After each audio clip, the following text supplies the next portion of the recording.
तो हम लोग पढ़ रहे हैं बेटा थर्मोडायनेमिक्स। कल मैंने आपको बताया था थर्मोडायनेमिक्स में सिस्टम क्या होता है, जो भी अंडर ऑब्जर्वेशन होता है उसे बोलते हैं सिस्टम, और उसके अलावा यूनिवर्स का जितना भी पार्ट होता है उसे क्या बोलते हैं हम लोग, सराउंडिंग। ठीक है, सराउंडिंग। तो यूनिवर्स जो है वो किससे मिलकर बना हुआ है, सिस्टम और सराउंडिंग। सराउंडिंग से।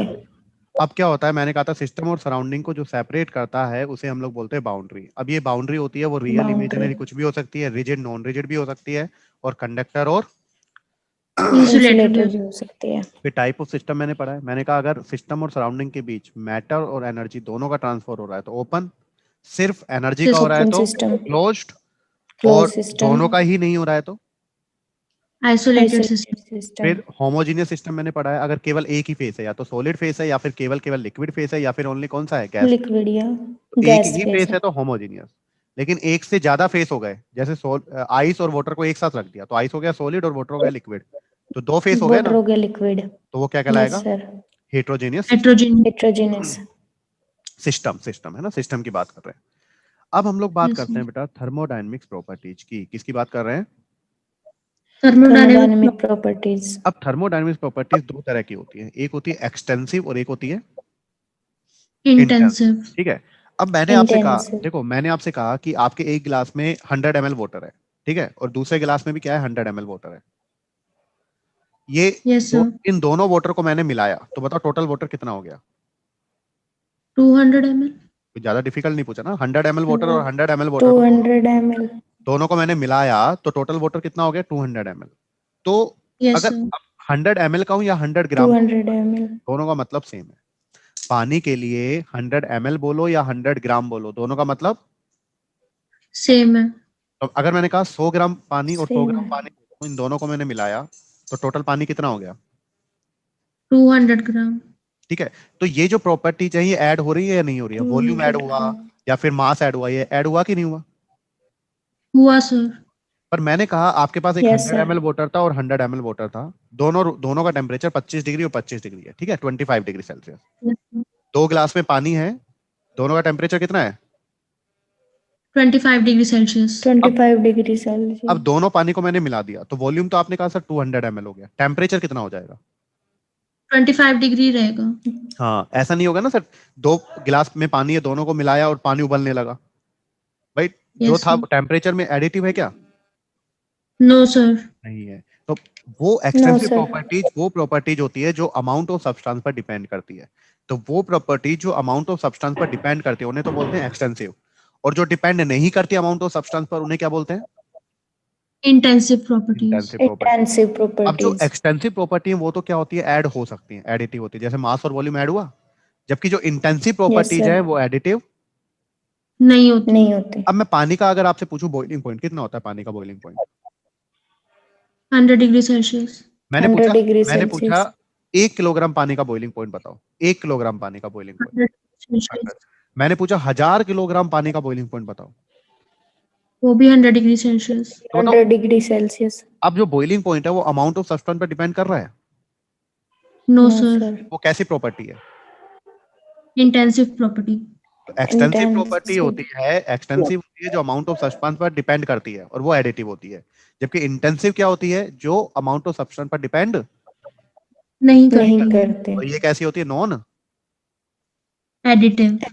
ठीक है। देखो जैसे मास और वॉल्यूम तो एक्सटेंसिव हो गया, और melting point, boiling point, density, पानी की डेंसिटी होती है 1 ग्राम/ml, क्या चेंज होगी वो, नहीं नो होगी, सर। पानी लो, नो सर। डेंसिटी कैसी प्रॉपर्टी हो गई, इंटेंसिव प्रॉपर्टी। नोट करो सभी बच्चे, नोट भी करते जाएं साथ के साथ और समझते भी जाएं।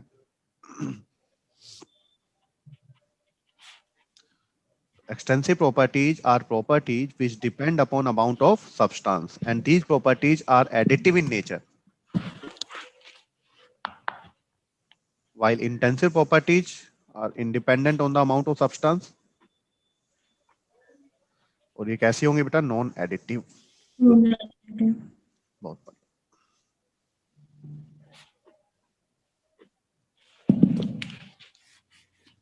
नोट करें, हो जाए तो बताना, किसी को नहीं समझ में आया तो बताना।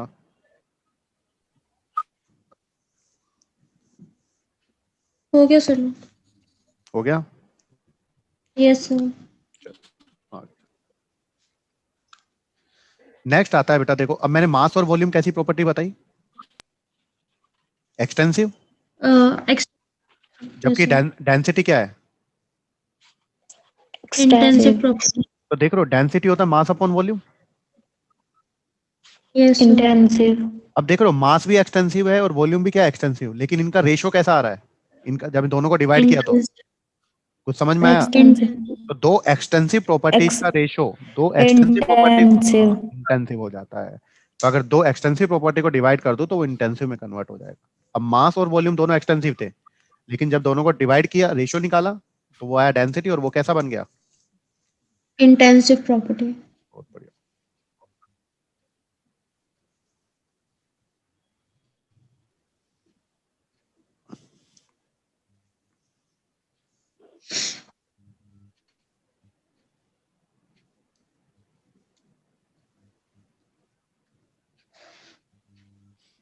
हो जाए, होता जाए तो बताते जाना दोनों, है ना। यस सर, हो गया।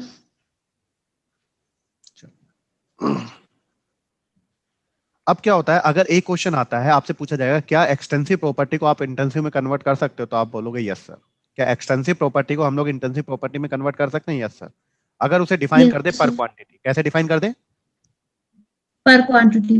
पर क्वांटिटी। जैसे जैसे मैंने बताया था वॉल्यूम, वॉल्यूम कैसा है, एक्सटेंसिव। लेकिन मैंने बोला मोलर वॉल्यूम, मोलर वॉल्यूम का मतलब क्या है, एक मोल का वॉल्यूम। वॉल्यूम। वॉल्यूम पर मोल डिफाइन कर दिया मैंने, मोलर वॉल्यूम मतलब यस सर।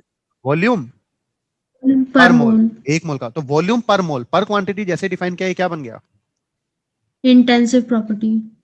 अब देखो आगे, देखो हीट कैपेसिटी कैसा है, एक्सटेंसिव होती है। लेकिन मैंने बोला मोलर हीट कैपेसिटी, मतलब हीट कैपेसिटी को कैसे डिफाइन कर दिया, पर मोल। पर मोल। यस और सर। जैसे ही किसी क्वांटिटी को, जैसे ही एक्सटेंसिव प्रॉपर्टी को पर क्वांटिटी डिफाइन करते हैं, क्या बन जाता है वो, इंटेंसिव प्रॉपर्टी। तो मोलर हीट कैपेसिटी बन गया इंटेंसिव। यस। नेक्स्ट लिखा है specific heat capacity. Specific heat capacity का मतलब होता है हीट कैपेसिटी को पर ग्राम डिफाइन कर दिया। स्पेसिफिक मतलब Yes, कैसे sir. डिफाइन कर दिया, पर ग्राम। ग्राम। अब बताओ हीट कैपेसिटी को पर ग्राम मतलब पर क्वांटिटी डिफाइन कर दिया, क्या बन गया, इंटेंसिव प्रॉपर्टी। तो किसी भी एक्सटेंसिव प्रॉपर्टी को अगर पर क्वांटिटी डिफाइन कर देंगे तो वो क्या बन जाएगा, इंटेंसिव प्रॉपर्टी। लिखा हुआ है extensive property can be converted into intensive property bye defining it पर क्वांटिटी।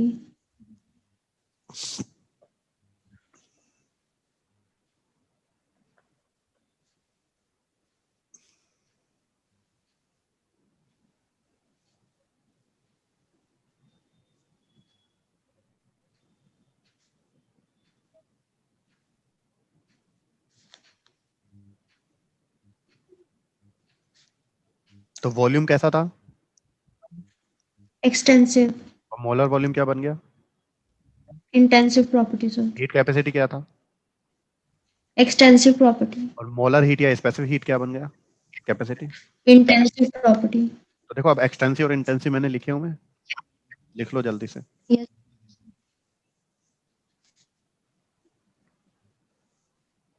सभी बच्चे लिखेंगे जल्दी और सही लिखेंगे, लेकिन समझेंगे हम लोग बहुत आराम से, ठीक है।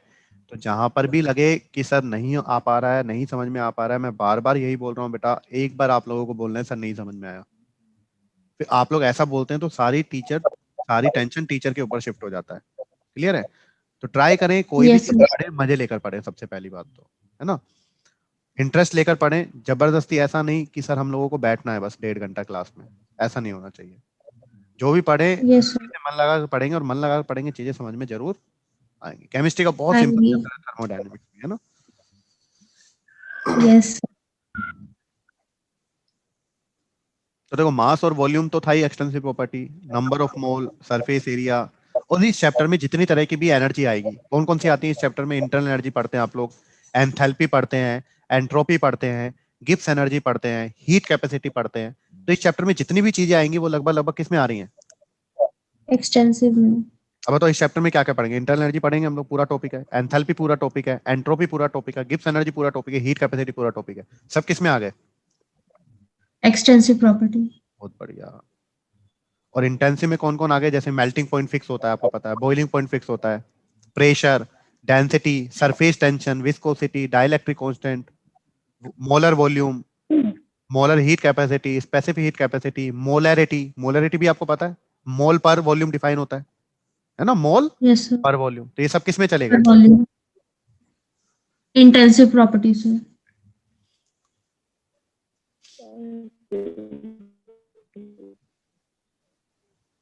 तो किसी भी बच्चे को दिक्कत हो तो बोलना। शौर्य आवाज नहीं आ रही बेटा आपकी, कर लो कोई बात नहीं अलग से।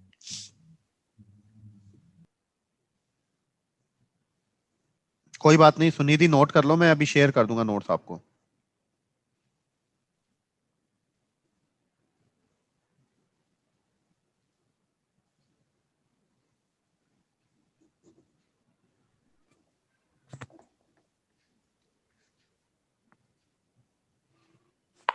काजल, यस सर, पीएच कैसे है सर इंटेंसिव प्रॉपर्टी?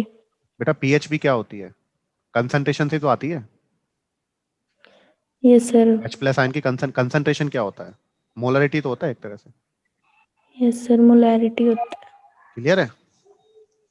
है। Yes sir. नोट कर ले। नोट हो गया? Yes sir. Yes sir. चलें आगे। तो एक्सटेंसिव और इंटेंसिव Yes, प्रॉपर्टी आपको पता लग गया है। ऐसे एक होता है स्टेट फंक्शन और path path function. Path function. Function. State function क्या होता है? जो किस पर डिपेंड करता है? केवल और केवल इनिशियल और फाइनल स्टेट पे। Final state of the initial system. Point और फाइनल पॉइंट पर ही डिपेंड करे, उसे बोलते हैं स्टेट फंक्शन। लेकिन पाथ फंक्शन क्या होता है? जो इनिशियल और फाइनल स्टेट पर तो डिपेंड करेगा करेगा, साथ साथ किस पाथ से गया उस पर भी। डिपेंड करे। अब देखो मैंने मेरे को ए पॉइंट से बी पॉइंट पर जाना है। ए पॉइंट से कहां जाना है? B point. तो एक तीन मेथड गए, एक तो पाथ 1 से गया, एक पाथ सेकंड से गया और एक पाथ। थर्ड से करे। थर्ड से। तो अब देखो एक तो बेचारा सीधा साधा था, वो सेकंड पाथ से चला गया, सीधा घर पे पहुंचा, ठीक है। Yes sir. फर्स्ट वाला बच्चा जो था वो बड़ा शरारती, वो पूछा घूम फिर के घर पे, देख लो कितना घूम फिर के पहुंचा है। Yes sir. और जो थर्ड वाला था वो थोड़ा इन दोनों के बीच में था, तो वो ऐसे पहुंच गया। तो बता सकते हो किसने काम ज्यादा किया है? पहले वाले ने, दूसरे वाले ने, तीसरे वाले ने? फर्स्ट वाले में। फर्स्ट। हाँ, तो तीनों का पाथ अलग अलग था। तो ये तीनों Yes. पाथ Yes, अलग अलग से गए yes, थे, sir. तो जो वर्क है वो किस पाथ पर डिपेंड करता है? यस यस करता है। सर। Yes sir. लेकिन मैंने मान लो कि ये जो टेम्परेचर है ए पॉइंट का, वो टेम्परेचर मान लो 20 डिग्री, कितना है? 20 डिग्री। और बी का टेम्परेचर 30 डिग्री। अब बताओ तीनों किसी भी पाथ से डिग्री। पहुंचे होंगे, जब ए पर रहा होगा, ए फर्स्ट पाथ से जाऊं या सेकंड से जाऊं या थर्ड से जाऊं, ए पॉइंट का टेम्परेचर कितना है? 20 डिग्री 20 सेल्सियस। डिग्री और बी का?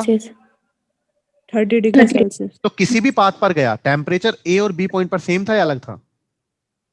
सर सेम सेम था। सेम। सेम था। तो क्या टेम्परेचर पाथ पर डिपेंड कर रहा है? No No, sir. सर। तो कौन सा हो जाएगा वो?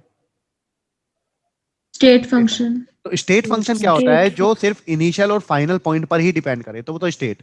और जो पाथ पर भी डिपेंड कर रहा है उसे। पाथ फंक्शन का तो इस चैप्टर में कैसे याद करोगे? इस चैप्टर में जो वर्क और हीट है, वर्क और हीट है। हीट। वो आते हैं पाथ फंक्शन में। किस में आते हैं? Path path function. फंक्शन। और इसके अलावा जो भी होगा वो सब किस में आ जाएगा लगभग? State function. याद करने का तरीका समझ में आया? देखो वर्क और हीट किस में आ गया? पाथ फंक्शन में। अब कौन कौन बचा? प्रेशर हुआ, वॉल्यूम हुआ, टेम्परेचर, जितनी तरह की भी एनर्जी पढ़ेंगे, internal energy, enthalpy, entropy, Gibbs energy, सब किस में आ गया? State function. नोट करो। फंक्शन। तो स्टेट फंक्शन होता है जो इनिशियल और फाइनल पॉइंट पर ही डिपेंड करता है, जबकि पाथ फंक्शन इनिशियल और फाइनल पॉइंट के साथ साथ पाथ पर भी डिपेंड करता है। नोट करो। Excuse me sir. हाँ बोलो अंशु। सर आपने बोला ना पावर फंक्शन होता है, एक वर्क जो होता है। सो इसमें हमने ग्राफ में ए को क्यों कहा, नहीं मतलब ए टू बी शॉर्टेस्ट पाथ को क्यों कहा कि वर्क हमारा इसमें ज्यादा होगा?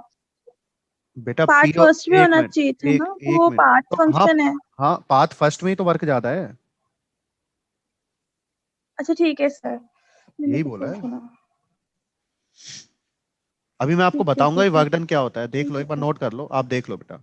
पी और वी का जो ग्राफ होता है, ग्राफ का एरिया होता है। पी और वी में बताओ, एक ग्राफ मैंने कहा ये बना, ठीक है, ए रहा, ये बी रहा, ठीक यस। है। एक ग्राफ तो बना ये, ऐसे गया ए से बी में, ठीक है। हाँ जी। और एक मान लो ए से ऐसे गया, तो ग्राफ का जो एरिया होगा, ग्राफ का जो एरिया। एरिया का। पीवी ग्राफ का जो एरिया होता है वो देता है वर्क डन। क्या देता है? Work done. तो किस ग्राफ में एरिया ज्यादा आ रहा है, पाथ फर्स्ट में, पाथ सेकंड में, या पाथ थर्ड में एरिया ज्यादा आएगा, बताओ। पाथ फर्स्ट में। फर्स्ट में। तो पीवी Path ग्राफ का जो first एरिया में। होता है, पीवी ग्राफ का जो एरिया होता है उसे हम लोग वर्क कहते हैं ना। तो अब दिख रहा है। Yes yes sir. सर। तो पाथ यस वन सर। का सबसे ज्यादा काम है, पाथ सेकंड का उससे कम है, पाथ थर्ड का उससे कम है। क्लियर? Yes sir. नोट कर लो।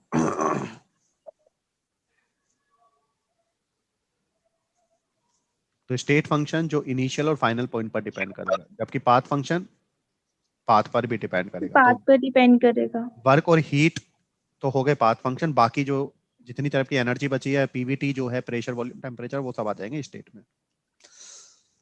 Yes sir.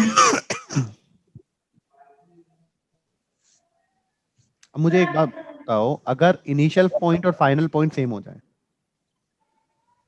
अगर इनिशियल पॉइंट और Yes. फाइनल पॉइंट सेम हो जाए। सेम हो जाए। तो वो प्रोसेस साइक्लिक बन जाएगा। Yes sir. भाई इनिशियल पॉइंट और फाइनल पॉइंट कब सेम आएंगे, जब घूमकर वापस से वो उसी पॉइंट पर पहुंचे।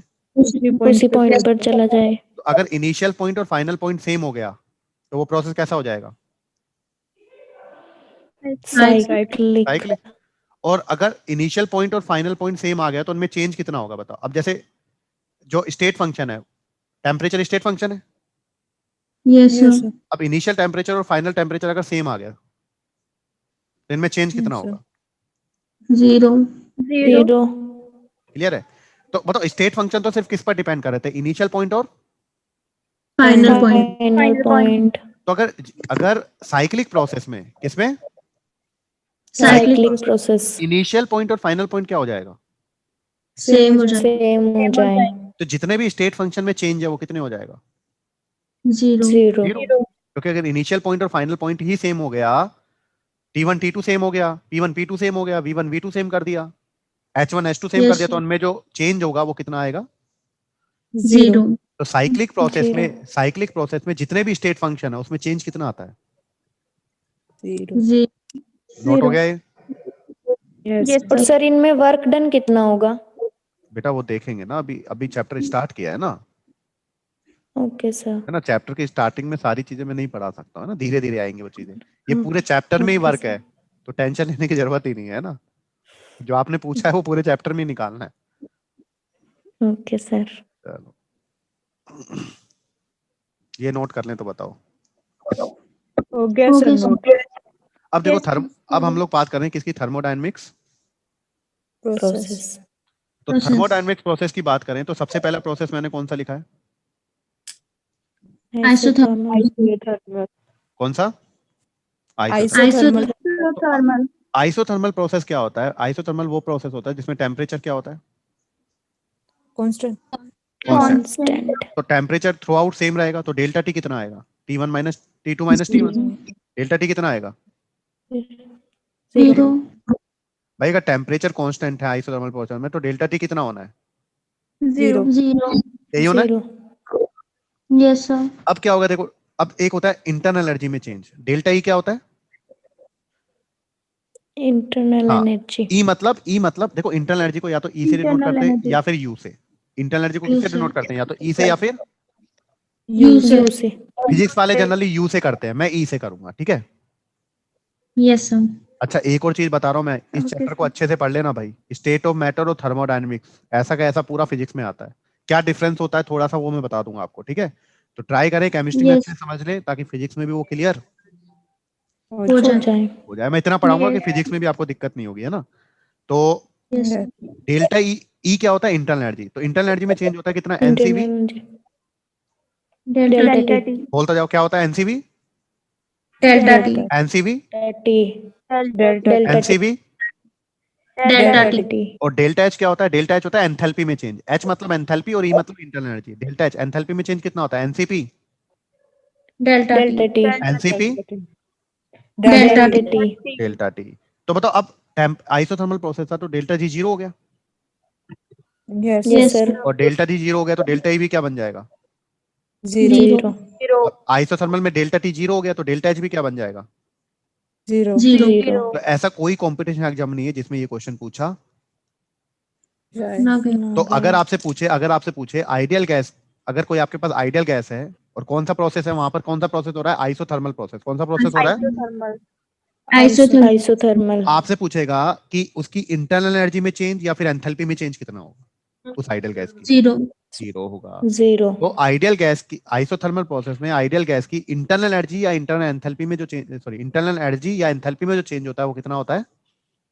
0। 0। Clear? ऐसे कौन सा प्रोसेस आ गया? आइसो कोरिक। कोरिक आइसो कोरिक मतलब कोरिक। क्या होता है? वॉल्यूम क्या होता है? कांस्टेंट। आइसोकोरिक मतलब वॉल्यूम कांस्टेंट। वॉल्यूम कांस्टेंट तो डेल्टा वी कितना हो जाएगा? 0। 0 अब आपको 0। आप वर्कडन पढ़कर आए केमिस्ट्री में, वर्कडन कितना होता है? Minus P delta we. Work done कितना होता है? Minus. P P delta delta we. और फिजिक्स वाले क्या लिखते हैं? फिजिक्स डेल्टा फिजिक्स वाले लिखते हैं पी डेल्टा वी। क्या लिखते हैं? P delta V. P delta delta V. Chemistry वाले क्या लिखते हैं? Minus P minus P delta minus V. P delta अब V। अब बताओ, वॉल्यूम डेल्टा वी 0 है आइसोकोरिक प्रोसेस में, तो वर्कडन कितना हो गया? 0 0। मतलब आइसोकोरिक प्रोसेस में कोई काम करना, नहीं नहीं पड़ता। आइसोकोरिक प्रोसेस में कोई काम करना नहीं पड़ता। अगर वॉल्यूम कांस्टेंट है तो वहां पर आपको कोई काम करना। नहीं पड़ता। ऐसे आइसोबारिक क्या होता है? आइसोबारिक बार मतलब प्रेशर, तो प्रेशर कांस्टेंट तो Yes, delta P. Pressure constant. 0। Delta P 0। Clear है? नोट करो जल्दी से। तो सबसे इंपॉर्टेंट तो आपको पता लग गया क्या है आइसोथर्मल प्रोसेस। तो आइडियल गैस की इंटरनल एनर्जी में चेंज हो या फिर एंथैल्पी में चेंज हो, अगर आइसोथर्मल प्रोसेस है तो वो कितना आएगा चेंज? 0। मनीषा क्या हुआ? सर जो आपने अभी बोला है कि आइसोबारिक प्रोसेस के अंदर डेल्टा पी 0 है, हम्म, तो सर इसमें भी वर्क डन 0 होगा अगर हम वर्क नहीं देखें तो? नहीं सर कैसे फिर? बेटा, डेल्टा वो पी 0 कैसे है हो? ना, यहाँ तो पी आता है, डेल्टा पी आ रहा है फॉर्मूले में। ठीक है सर। नहीं समझ में आया? जी आ सर, गया आ सर। गया। ठीक, नोट।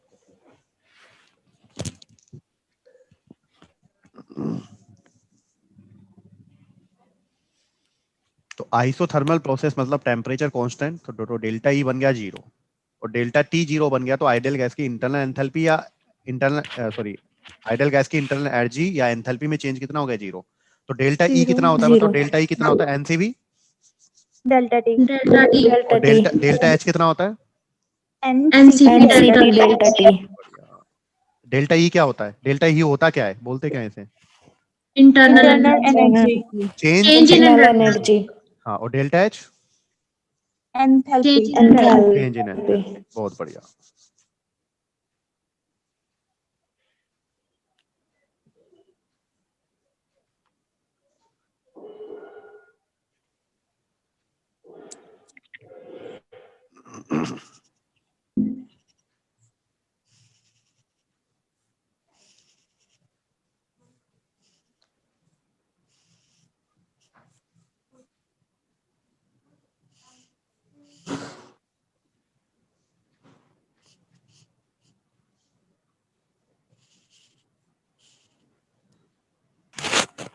नोट हो जाए तो बताना।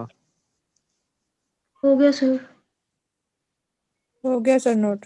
ठीक है, नेक्स्ट आता है बेटा अब इसके बाद एक और इम्पोर्टेंट आता है। तो आइसोकोरिक प्रोसेस में कोई काम करना पड़ता है? No no sir. Sir. Next कौन सा प्रोसेस है? Adiabatic process. Adiabatic process मतलब होता है, मैंने बताया था कल आपको, अगर मेरी ये बॉल एडियाबैटिक है तो अंदर से बाहर और बाहर से अंदर कोई एनर्जी का चेंज होगा? एनर्जी फ्लो नहीं करती। No sir. कोई एनर्जी चेंज नहीं होगा। नहीं होगा। होगा। एडियाबैटिक प्रोसेस में जो क्यू होता है, एडियाबैटिक प्रोसेस में जो क्यू होता है वो कितना होता है? 0 यहाँ पर डेल्टा क्यू की बात नहीं कर रहा हूँ, क्यू कितना होता है? 0। क्यू 0 होने का मतलब कि ना तो अंदर से बाहर कोई एनर्जी जाएगी, ना ही बाहर से अंदर बाहर कोई। से अंदर आएगी। एडियाबैटिक हो गया in which no heat exchange between system and. Surrounding. और साइक्लिक प्रोसेस मैंने क्या बताया? साइक्लिक प्रोसेस मैंने क्या बताया भाई? जहां से चला वहीं पर ही अगर वापिस आ जाए। देखो, एक्स से चला, एक्स से वाई पे गया, वाई से जेड पे गया, जेड से डब्ल्यू पे गया, डब्ल्यू से कहां से आ गया वापस? एक्स पे। इनिशियल पॉइंट और फाइनल पॉइंट अगर सेम है तो कौन सा प्रोसेस हो जाएगा?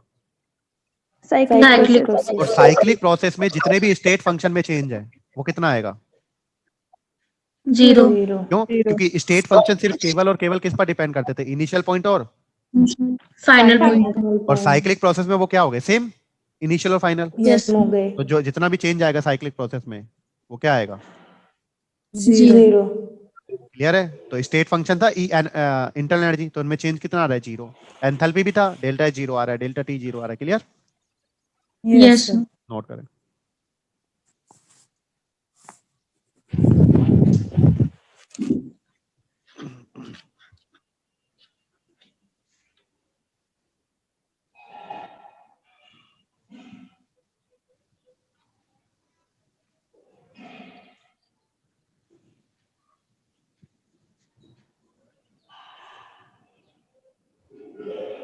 ये बेटा बैकग्राउंड से जिसके भी आवाज आ रही है वो बंद कर दें।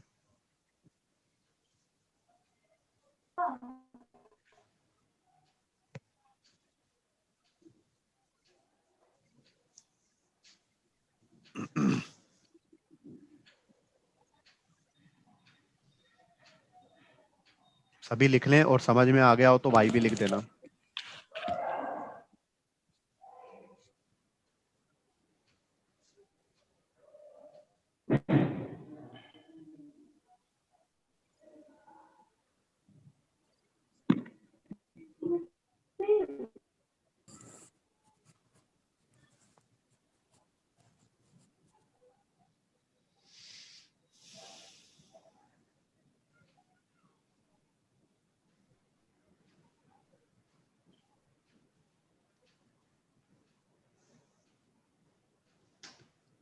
डेली का काम डेली करें और पेपर को सिंसियरली, पेपर आ रहा है तो अच्छे Yes, से करना है। चले, यस यस सर। सर हो गया ना। Yes sir. अब आते हैं किस पर, कर लिया नहीं, बाकी मैं नोट शेयर कर दूंगा, कोई यस सर छूट गया हो तो वो लिख लेना। इंटरनल एनर्जी बताया था, इंटरनल एनर्जी को किससे डिनोट करते हैं, ई या यू से। ये अपॉन या यू से दोबारा लिख देता हूँ। इंटरनल एनर्जी ई या फिर यू। तो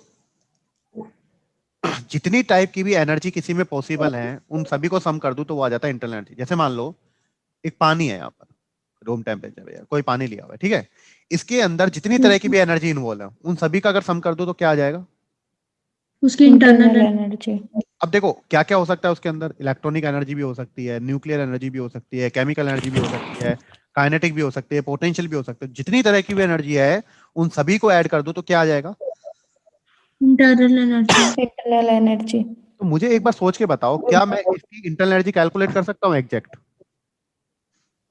आराम नो से सर। वही नो सर जितनी तरह की भी एनर्जी है उन सभी को ऐड कर दूं तो इंटरनल एनर्जी आएगी।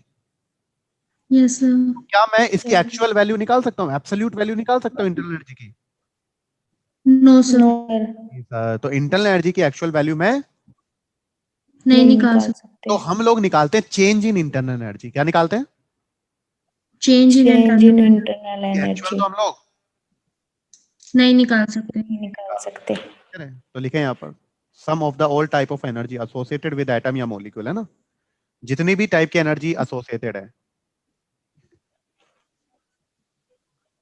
उसे क्या बोलेंगे हम लोग, internal internal energy. Energy energy.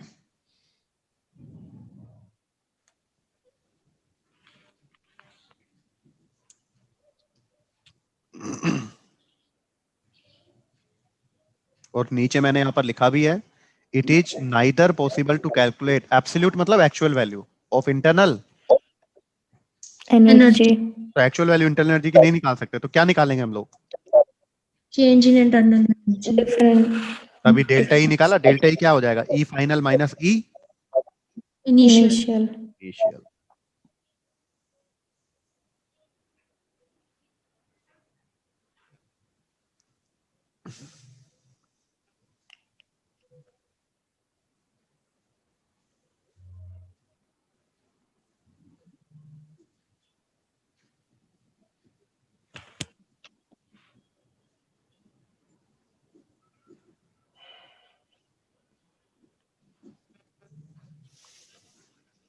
एक चीज याद रखें, जो ग्रेविटेशनल एनर्जी है उसको इंटरनल एनर्जी में कंसीडर नहीं करते हैं। मैंने कहा इंटरनल एनर्जी जितनी भी उससे एसोसिएटेड एनर्जी है सारी है, लेकिन ग्रेविटेशन Yes, sir. एनर्जी को इंटरनल एनर्जी में कंसीडर नहीं नहीं करते। करते। नहीं करते। बाकी इसके अलावा जितनी भी टाइप की एनर्जी उससे एसोसिएटेड होगी उसे इंटरनल एनर्जी बोलेंगे।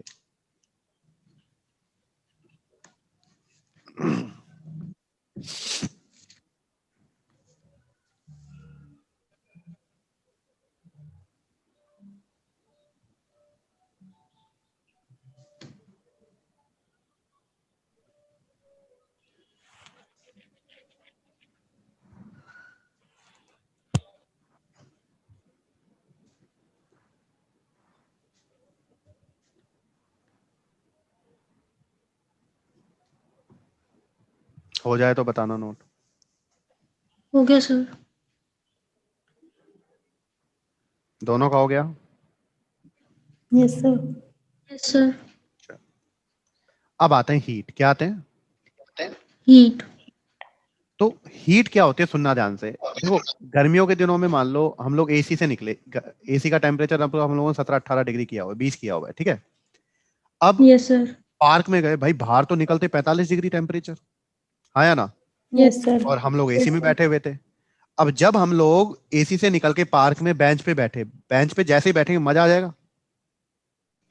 Yes sir. होता है नहीं होता है? जब गर्मियों में बेंच पे बैठते हैं एकदम से लगता है क्या हुआ, गर्मी लग, एकदम से हीट लगती है, हाँ या ना? Yes sir. ऐसा क्या हुआ, मैं Yes, एसी में था, sir. मैं एसी में था तो मेरी बॉडी का टेम्परेचर 20 डिग्री था। कितना था? 20 डिग्री। लेकिन पार्क में जो वो बेंचेज बिछी हुई थी वो तो जो टेम्परेचर हो रहा है वो उसी पर है, 45 डिग्री पर। हम 20 डिग्री Yes, वाले sir. और 45 डिग्री पर बैठ गए, तो मजा आया नहीं आया? वो तभी तो मजा आया होगा। तो वहां से क्या हुआ है, जो बेंच है उससे जो एनर्जी है वो निकलकर आपको मिल रही होगी, और जब वो Yes, एनर्जी sir. निकलकर मिलेगी, एनर्जी ट्रांसफर हुई बेंच से आपके ऊपर ट्रांसफर हुई, तभी तो गर्म लग रहा है। Yes, yes sir. क्लियर है? तो ये जो एनर्जी का टाइम, ये एनर्जी क्यों ट्रांसफर हुई? टेम्परेचर डिफरेंस की वजह से। मेरी बॉडी का 20 डिग्री था Yes, sir. जबकि बेंच वाले का 45 डिग्री था, तो टेम्परेचर डिफरेंस की वजह से एनर्जी फ्लो हुई बेंच से मेरी तरफ। Yes, sir. तो इसे बोलते हैं हीट। क्या यस बोलते सर। हैं? Heat. हीट। तो हीट एक एनर्जी का ही टाइप है। हीट एक एनर्जी का ही जो किसकी वजह से फ्लो होती है? टेम्परेचर टेम्परेचर डिफरेंस डिफरेंस की वजह से।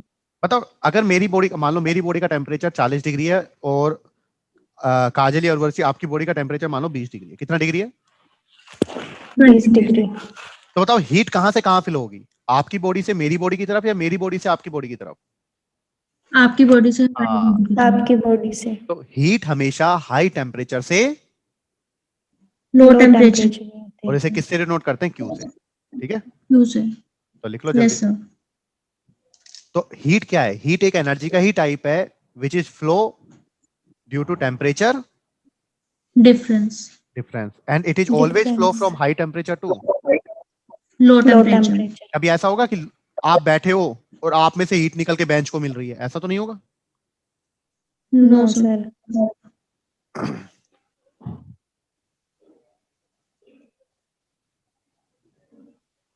अब बताओ होगा क्या? मान लो मेरी बॉडी का टेम्परेचर, अब बताओ क्या होगा? धीरे धीरे जब आप बेंच के ऊपर बैठे तो धीरे धीरे आपकी बॉडी क्या होने लगेगी? गर्म होने लगेगी। क्यों? गर्म होने क्यों? लगेगी। क्योंकि आपको एनर्जी मिल रही है। तो अगर मैं आपको एनर्जी देता हूं तो आपकी एनर्जी क्या होगी? बढ़ेगी, कम होगी? बढ़ेगी। तो अगर मैं बढ़ेगी। आपको, हाँ, अगर मैं आपको हीट देता हूं तो आपकी एनर्जी बढ़ेगी, तो क्यू पॉजिटिव होगा नेगेटिव होगा? पॉजिटिव होगा पॉजिटिव सर। होगा। पॉजिटिव। तो लिखा हुआ है ना, देख, heat given to the system. जब सिस्टम को हीट देते हैं तो और ज्यादा मिल रही है, तो क्यू कैसा होगा? तो यस सर Positive. पॉजिटिव होगा। और अगर आप में से निकल रही है तो आपकी एनर्जी कम होती जाएगी। Negative. Yes Clear? Sir. Yes sir. तो अगर आपको दे रहा हूं, अगर आपको मिल रही heat given to the system, system को हीट दे रहे हैं तो सिस्टम की क्यू बढ़ेगी, पॉजिटिव होगा। और heat given by the Yes, system, sir. अगर सिस्टम ही निकाल रहा है तो उसका क्यू तो उसकी क्यों नेगेटिव होगी? नेगेटिव होगी। Clear है? नेगेटिव होगा। Yes sir.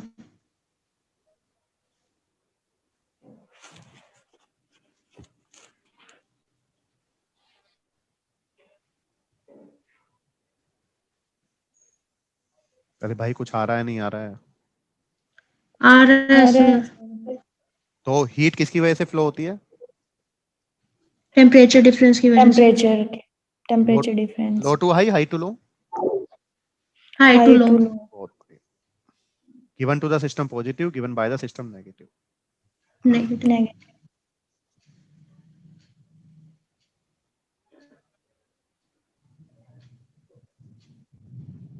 हो गया सर नोट। अब देखो ये हो कुछ गया फॉर्मूले ये मैं लिखवा चुका हूँ आपको। डेल्टा ई कितना लिखवाया है? एनसीवी डेल्टा टी बताया था। NCV Yes. Delta T. Yes delta H क्या बताया था? NCP. Delta T. Delta. Q पढ़ के आना है फिजिक्स में, MS delta T. Yes sir. Yes sir. S पढ़ा है specific heat capacity. Yes sir. Next मैंने लिखा है देखो क्यू तो लिखा है, उसके नीचे क्या लगाया छोटा सा? वी। वी। ये जो वी है वो बता रहा है वॉल्यूम कांस्टेंट है। ये जो वी है वो क्या बता रहा है? Volume Volume. कांस्टेंट। मतलब कांस्टेंट वॉल्यूम पर क्या सप्लाई कर रहा हूँ? हीट, है ना? Yes sir. क्यूवी मतलब क्या है? कांस्टेंट वॉल्यूम पर क्या सप्लाई कर रहा हूँ? हीट। तो हीट। जब आप कांस्टेंट वॉल्यूम पर हीट सप्लाई करते हैं तो वो किस में चेंज करता है? इंटरनल एनर्जी में। किसमें? Internal internal energy. एनर्जी में। ठीक है, तो अगर मैं आपको कांस्टेंट वॉल्यूम पर हीट दूंगा तो आपकी क्या चेंज होगी? Internal energy. और अगर मैं कांस्टेंट प्रेशर पर हीट दूंगा, किस पर? कांस्टेंट प्रेशर पर। तो वो आपकी क्या चेंज करेगा? एंथैल्पी। एंथैल्पी। तो कांस्टेंट वॉल्यूम पर जो हीट देते हैं वो क्या होता है? वो इंटरनल एंथैल्पी। Delta E. लाता है। और कांस्टेंट प्रेशर पर जो हीट दे रहा हूं वो क्या होता है? एंथैल्पी। एंथैल्पी। नहीं समझ में आया। सर वो आपने चार्ज लिख दिया ऊपर, कहां पर? ये Internal- इंटरनल चार्ज लिख दिया। अच्छा अच्छा, सॉरी सॉरी। क्लियर है? Yes yes sir. सर। तो जहां पर भी क्वेश्चन में अगर बोले कि कांस्टेंट वॉल्यूम पर हीट दे रहा हूं तो आपके दिमाग में क्लिक करना चाहिए, अच्छा सर मतलब डेल्टा ई की बात कर रहा है ये। जहां पर भी Yes, मैंने यस सर। कांस्टेंट प्रेशर पर मैं हीट सप्लाई कर रहा हूं, अच्छा सर ये डेल्टा एच की वैल्यू दी हुई है इसने। Clear? Enthalpy. Yes. Yes sir. चलो नोट कर लें। हो गया? हो Yes, गया sir. सर ये। कोई दिक्कत? No sir. नहीं। अब देखो टेम्परेचर डिफरेंस की वजह से जो एनर्जी ट्रांसफर हीट। सर दोबारा करना, रिपीट, वो आवाज कटी आपकी। बेटा टेम्परेचर डिफरेंस की वजह से जो एनर्जी फ्लो हुई उसे क्या बोला? Heat sir. अब अब देखो मान लो मेरी बॉडी का टेम्परेचर 20 डिग्री सेल्सियस है और उर्वशी आपकी बॉडी का भी टेम्परेचर 20 डिग्री सेल्सियस है, ठीक है? Yes sir. अब क्या मेरी बॉडी से आपकी बॉडी में कोई एनर्जी ट्रांसफर होगी? No no sir. सर। तो अगर मेरी बॉडी से आपकी बॉडी में एनर्जी ट्रांसफर करना है तो कुछ ना कुछ काम करना पड़ेगा। Yes sir. समझ में आ रहा है मैं क्या कह रहा हूँ? अगर हमारे में टेम्परेचर Yes, डिफरेंस sir. होता तो एनर्जी ऑटोमेटिकली फ्लो होती। Yes sir. Yes sir. मेरी बॉडी और आपकी बॉडी का टेम्परेचर सेम हो गया तो अब एनर्जी अपने आप तो जाएगी नहीं ना, मेरी बॉडी से आपकी बॉडी में, आपकी बॉडी से मेरी बॉडी में। तो अगर yes sir. Yes sir. Energy को निकालकर आपकी बॉडी में लेकर जाना है तो कुछ ना कुछ काम करना पड़ेगा। तो वर्क कब करना पड़ता है? एनर्जी को जब टेम्परेचर ट्रांसफर डिफरेंस ना हो, जब टेम्परेचर ना डिफरेंस हो। और एनर्जी को ना एक हो। पॉइंट से दूसरे पॉइंट पर लेकर जाना हो। क्लियर है? Yes yes sir. सर। ये लिखा हुआ है देखो वर्क, देखो energy that is transmitted from one system to another in such a way that difference in temperature is not directly involve. अब टेम्परेचर डिफरेंस अगर इन्वॉल्व नहीं होगा तो अगर एनर्जी को एक पॉइंट से दूसरे पॉइंट पर लेकर जाना है तो फिर काम करना पड़ेगा। पड़ेगा। पड़ेगा। Very good.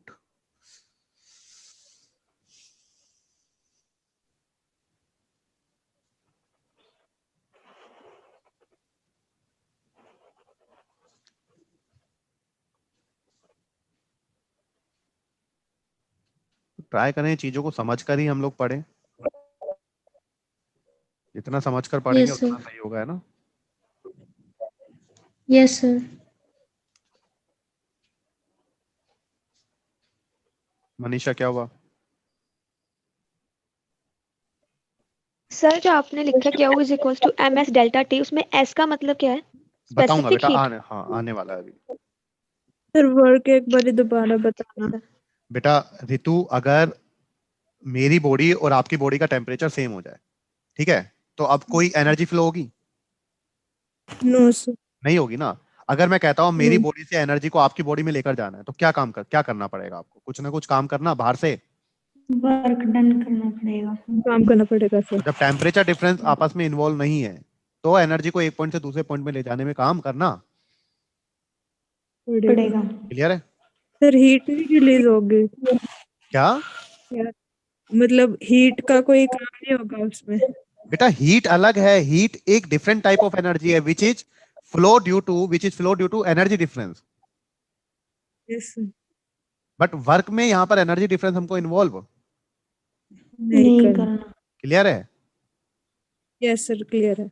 अब देखो जैसे मैकेनिकल वर्क पढ़ा है आपने, क्या होता है F.dx पढ़ा है, ग्रेविटेशनल वर्क पढ़ा है mgh, इलेक्ट्रिक वर्क पढ़ा आपने Q इंटू हाँ जी V। Into Q यहाँ पर होता है चार्ज और V क्या होता है यहाँ पर पोटेंशियल, पढ़ा है? पोटेंशियल। यस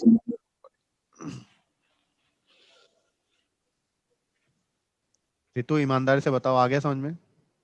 यस सर आ गया अब समझ। अब देखो भाई, मान लो काजल बैठी हुई है, ठीक है, काजल एक सिस्टम है। अब काजल के ऊपर मैं काम किए जा रहा हूँ, मैंने उसको खाना खिलाए जा रहा हूँ, खाना खिलाए जा रहा हूँ, खाना खिलाए जा रहा हूँ, उसके ऊपर काम कर रहा हूँ बैठे बैठे, वो बैठी आराम से, उसको खाना खिलाए जा रहा हूँ, उसके ऊपर काम करे जा रहा हूँ, तो उसकी एनर्जी बढ़ेगी या कम होगी? फिर बढ़ेगी एनर्जी। बढ़ेगी भाई, वो तो चुपचाप बैठे हुए हैं, उसके ऊपर हम लोग काम कर रहे हैं, लो भाई खाना खाओ, एप्पल खाओ, समझ में आ रहा है? तो उसकी एनर्जी बढ़ेगी। तो work done on the system, work done on the system, work done on the system कैसा होगा? पॉजिटिव। पॉजिटिव। अगर आपके ऊपर मैं काम कर रहा हूं तो आपकी एनर्जी बढ़ेगी, work done on the system positive. लेकिन सोचो अगर आप ही काम किए जा रहे हो, तो आप जैसे, अब मैंने खाना खा के बैठ गया, अब मैं काम किए जाऊंगा, तो मेरी एनर्जी क्या होती जाएगी धीरे धीरे?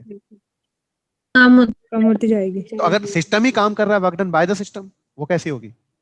नेगेटिव होगा। नेगेटिव। तो work done on the system, अगर आपके सिस्टम के ऊपर काम हो रहा है तो वर्क डन पॉजिटिव, और work done by the Yes. System, अगर सिस्टम काम कर रहा है तो वो नेगेटिव होगा। अपने केमिस्ट्री और फिजिक्स में एक ही डिफरेंस है, केमिस्ट्री वाला तो समझा दिया मैंने क्या, यस यस सर। फिजिक्स वाले इनके साइन जस्ट उल्टे लेते हैं। फिजिक्स वाले क्या बोलेंगे? Work done on the system negative और work done by the system positive. Positive. तो वर्क डन का साइन जस्ट अपोजिट रहते हैं, इसलिए हमारा वर्क और उनके वर्क में नेगेटिव का डिफरेंस आया। हम लोगों ने लिखा था W equal to minus P delta V, जबकि वो क्या लिखते हैं? Yes, W equal to, P delta V. Answer दोनों से सेम आएगा, आंसर दोनों से सेम आएगा, भले केमिस्ट्री से निकालें फिजिक्स से निकालें, लेकिन फॉर्मूले में क्यों डिफरेंस आया है? क्योंकि इनके वर्क डन के साइन में। साइन। साइन तो चेंज भाई मुझे तो केमिस्ट्री से मतलब है, केमिस्ट्री में समझ में आ गया, मैं आपके ऊपर काम कर रहा हूँ तो पॉजिटिव होगा वर्क डन, और आप काम कर रहे हैं तो आपकी एनर्जी, वर्क डन क्या होगा? नेगेटिव। हो गया नोट ये? नेगेटिव हो गया। Yes sir. चले, अब देखो वर्क डन Yes, की यूनिट sir. होती है न्यूटन इंटू मीटर भी होती है, जूल भी होती है, आर्क भी होती है ना? Yes sir. तो फिजिक्स और केमिस्ट्री में यूनिट का बहुत इंपॉर्टेंट है, तो आपको पता होना चाहिए 1 न्यूटन इंटू मीटर कितना होता है? 1 जूल। 1 जूल में कितने अर्क होते हैं? 10⁻⁷ अर्क। 1 कैलोरी कितना होता है? 4.18, या फिर ऑलमोस्ट देखते हैं 4. 4.2 जूल। अपने जो काम आने वाला है इस चैप्टर में वो ये है 1 litre into ATM. Litre into atm को अगर जूल में कन्वर्ट करना हो तो कितना होता है? 101. 3 जूल। और लीटर इंटू बार को अगर कन्वर्ट करना हो तो 100 जूल। अगर एटीएम है तो 101.3 और बार है तो 100 joule. Clear? Yes sir. 12:30 clear है? Yes sir. वर्क डन का फॉर्मूला क्या होता है? W equal to minus P delta V. Unit का आपको अच्छे से पता होना चाहिए। 1 लीटर इंटू एटीएम को जूल में कन्वर्ट करेंगे कितना आएगा? बोलो भाई। 101.3 जूल। बहुत बढ़िया। और 1 लीटर इंटू बार को करूंगा तो 100 जूल। वर्क डन का फॉर्मूला क्या होता है?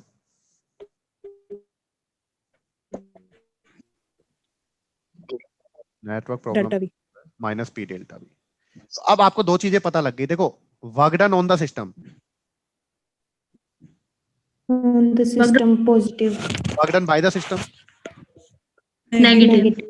Heat given to the system, heat given to the system Given to the system. Positive, और heat given by the system अगर सिस्टम ही निकाल रहा है तो कम होती जाएगी, तो क्या हो जाएगा? Negative. Negative. Clear? Yes sir. Note कर लें, हो जाए तो सर बोलो। सर ये P एक्सटर्नल सर जो प्रेशर है वो एक्सटर्नल एजेंसीज अप्लाई करेंगी सर। अभी बताऊंगा, अभी टेंशन ना ले।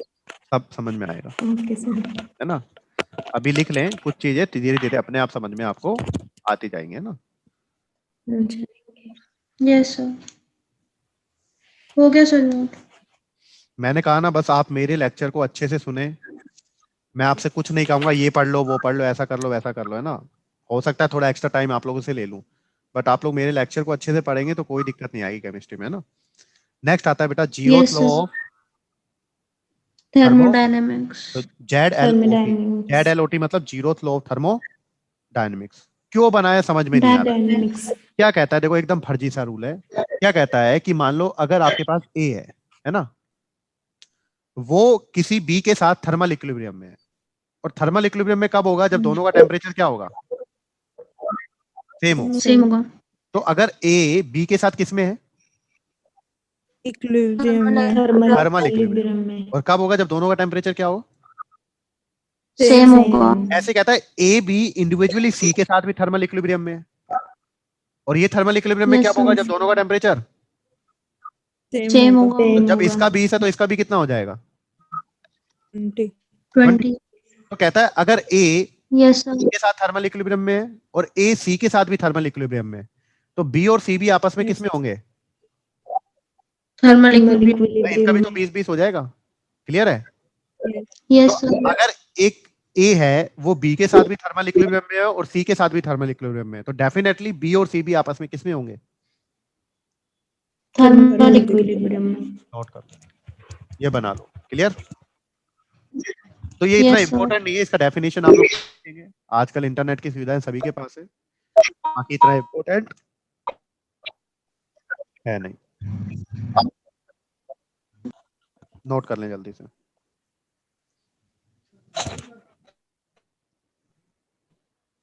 Yes, sir. तो ये जीरोथ लॉ ऑफ थर्मोडायनेमिक्स समझ में आ गया है ना। Yes, sir. हो गया। हो गया। Yes, sir. Yes sir. Next लिखें फर्स्ट लॉ ऑफ थर्मोडायनेमिक्स, ये नोट करें फिर समझाता हूं मैं।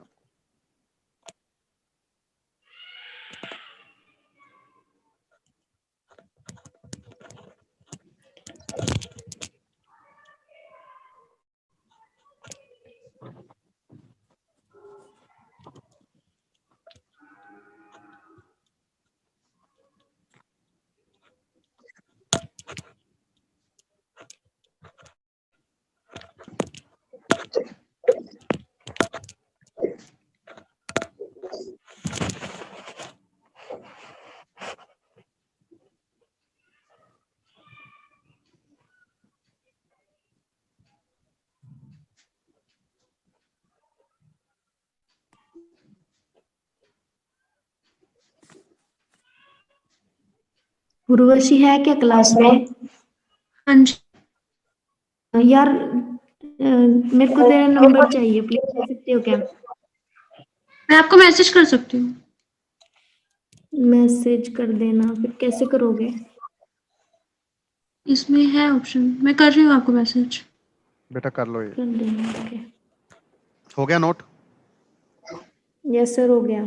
तो फर्स्ट लॉ ऑफ थर्मोडायनेमिक्स क्या बोलता है, फर्स्ट लॉ ऑफ थर्मोडायनेमिक्स बोलता है कि एनर्जी को ना तो हम लोग क्रिएट कर सकते हैं ना ही डिस्ट्रॉय कर सकते हैं।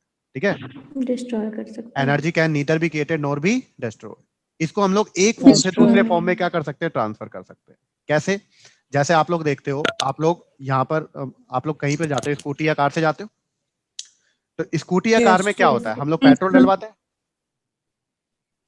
तो पेट्रोल क्या करता है, कंबशन होता है, पेट्रोल का कंबशन होता है, तो वह कंबशन से एक केमिकल रिएक्शन होती है। तो वो केमिकल एनर्जी या कंबशन एनर्जी जो मिली है आपको, उससे क्या होता है, जो आपका व्हील होता है कार का या बाइक का, वो घूमता है ना। तो यहाँ पर क्या हुआ है कि जो आपकी केमिकल एनर्जी है वो किस में कन्वर्ट हो गई, मैकेनिकल एनर्जी में। ठीक है। हम लोग फोन यूज करते हैं, फोन में बैटरी है, तो बैटरी में केमिकल्स होंगे। तो यहाँ पर जो केमिकल एनर्जी है वो किस में कन्वर्ट हो रही है, अब फोन दिख रहा है आपको, इलेक्ट्रिकल एनर्जी में। हाँ या ना? यस। क्या हो रहा है, घर पर जो हमारी इलेक्ट्रिकल एनर्जी आ रही है और पंखा घूम रहा है, तो इलेक्ट्रिक यहाँ पर किस में कन्वर्ट हो रही है, ये पंखा भी रोटेट हो रहा है, मैकेनिकल एनर्जी मान ले, क्लियर है? रोटेशनल एनर्जी, रोटेशनल एनर्जी में एक टाइप की एनर्जी दूसरी टाइप की एनर्जी में क्या हो रही है? कन्वर्ट हो चेंज हो रही है। तो यूनिवर्स की जो टोटल एनर्जी है वो हमेशा क्या रहेगी? कांस्टेंट रहेगी, क्योंकि एनर्जी को ना तो बना सकते हैं ना ही डिस्ट्रॉय कर Constant. सकते हैं, बस हम लोग एक फॉर्म को दूसरे फॉर्म में ट्रांसफर कर सकते हैं। Clear? Yes yes sir sir, ये फर्स्ट लॉ ऑफ थर्मोडायनेमिक्स यही लिखा है। Yes sir. अब मैंने क्या कहा था? मैंने कहा था आप बता सकते हो कि अगर मैं मेरी इंटरनल एनर्जी निकाल सकते हो? अरे भाई कहा था ना नहीं निकाल सकते हो। Absolute value of internal energy can not be find. Hello hello बेटा, आवाज आ रही है?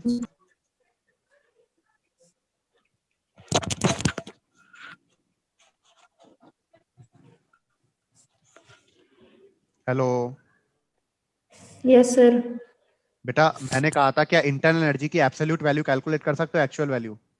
नहीं सर, कर नहीं सकते नहीं सर। कर सकते। उसमें उसमें हम लोग चेंज निकाल सकते हैं। क्या निकाल सकते हैं उसमें?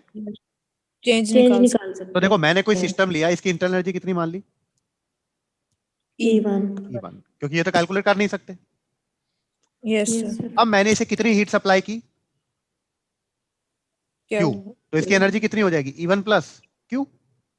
क्या भाई अगर किसी heat given to the system positive या नेगेटिव? पॉजिटिव। पॉजिटिव, तो दिए तो प्लस Q हो गया। इसके ऊपर कितना काम किया मैंने? W। Yes sir. कितना काम किया? W। तो ये कितना हो जाएगा? Plus W। Positive. Yes clear? Sir.